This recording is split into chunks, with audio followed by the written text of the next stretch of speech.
How should a woman suffering from leucorrhea perform her prayers? Question. Nowadays, leucorrhea is a common condition among women, and approximately 80 to 85% of women suffer from it. We would like to ask, in such a situation, should a woman perform her prayer in the same clothes, or does she have to change them? If the impurity gets onto the clothes and she washes the affected area, can she then pray in the same clothes? If the impurity is discharged while performing the prayer, does she have to repeat the prayer? Answer. The discharge that comes out due to this condition is impure.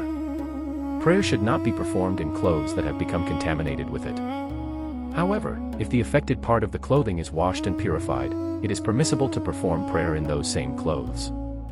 As for whether the prayer needs to be repeated, one should first understand the ruling regarding a person with a continuous excuse, mazur. A person whose ablution, wudu, repeatedly breaks due to an illness or medical condition is considered mazur. There is one condition for becoming mazur and another for remaining mazur.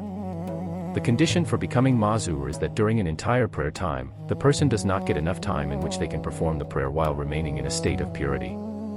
Such a person must perform wudu once for each prayer time. As long as that prayer time remains, their wudu will not break due to that particular excuse. When the prayer time ends, they must perform wudu again. Once a person becomes mazur, the condition for remaining mazur is that the excuse occurs at least once during each subsequent prayer time.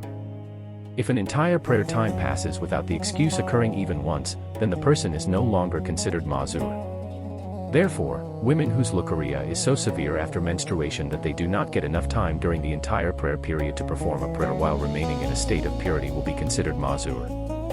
For them, performing wudu once for each prayer time will be sufficient. However, if the discharge is not so frequent or severe, then they are not considered mazur. If the discharge occurs after performing wudu or during the prayer, they must perform wudu again and repeat the prayer. Follow the channel for more information.